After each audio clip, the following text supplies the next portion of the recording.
and all over a football match. Yes, indeed. Around 2,000 officers have been sent out to patrol the streets, both before and after the match. That's 20% of Denmark's police force. It says in one incident, a gang of Arsenal supporters cornered a group of Turks at the top of a flight of steps before the police stepped in. There have been chants of England, which has provoked fears that non-Arsenal supporters may have made the trip abroad just to cause trouble. Yeah, there was talk that quite a few fans wearing England shirts rather than Arsenal shirts. We heard a little bit earlier on from Paul Deneen, the man who was stabbed last night, released from hospital. I mean, that scene just saddens you. Man in a wheelchair escaping the tear gas. So many innocent bystanders affected by this. Quite a few arrests. The riot police using tear gas. Bar owners, shop owners in Copenhagen, all affected.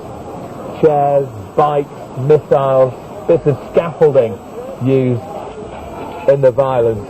Yeah, we know that many of the fans have been drinking all day, and there are no plans apparently to close the bars in the city centre in a bid to prevent a repeat of last night's violence. It's pretty much a 24-hour drinking city as well, Copenhagen, which doesn't bode well indeed for the post-match frivolities.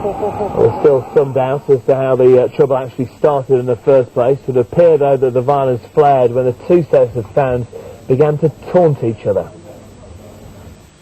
Two bars facing each other, and as Turkish fans walked through, quite a few Arsenal fans in the Aladdin bar, from what I saw, were taunting the Galatasaray supporters.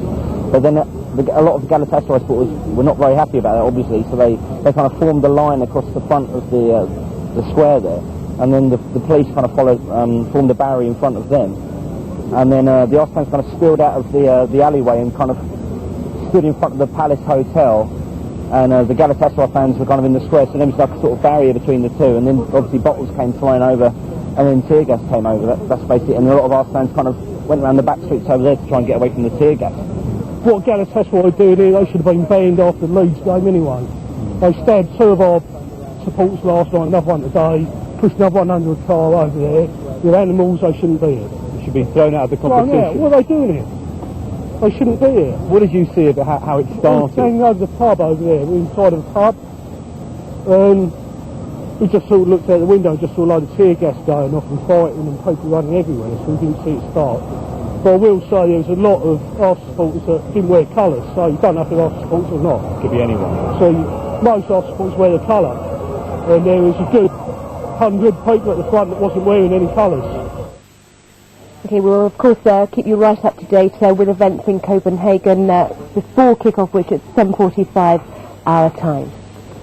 Another after being stabbed by a Turkish Galatasaray fan a short time ago. A police officer on the scene said an English supporter had been stabbed in the stomach with a knife by a man of Turkish origin. The offender had not been caught, the police officer said. The Arsenal supporter taken away by ambulance. Danish television and radio news said that around 10 people had been hurt, one bleeding profusely after part of his ear was ripped off as clashes continued between rival groups of soccer fans in the city ahead of tonight's UEFA Cup final between Arsenal and Galatasaray. Local media there apparently saying at the moment up to 9 people have been arrested during the day after overnight fighting, which caused at least 7 injuries and led to the arrest of 10. But bad news will be with our man over there just as soon as we can make contact. But another Arsenal fan taken to hospital. He's been stabbed in the stomach. Of Copenhagen became a battlefield this afternoon as hundreds of English and Turkish fans fought and rioted. The kick-off between Arsenal and Galatasaray in the UEFA Cup final is due in under 2 hours' time. Danish police are out in force. They've been using tear gas to try to restore order. Follows rioting last night when one Arsenal fan was stabbed. Let's get the full story now from Copenhagen and our correspondent Paul Newman. Paul.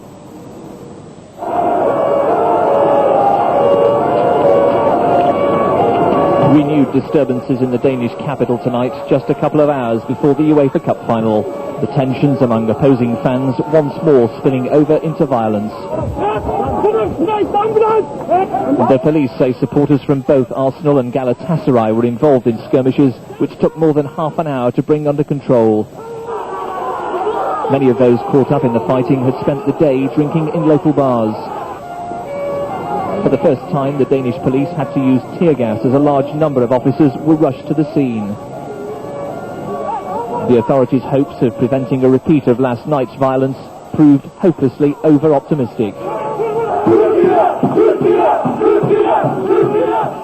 12 hours earlier, Copenhagen's main square was again the focus of trouble, with a series of running battles outside bars involving rival fans.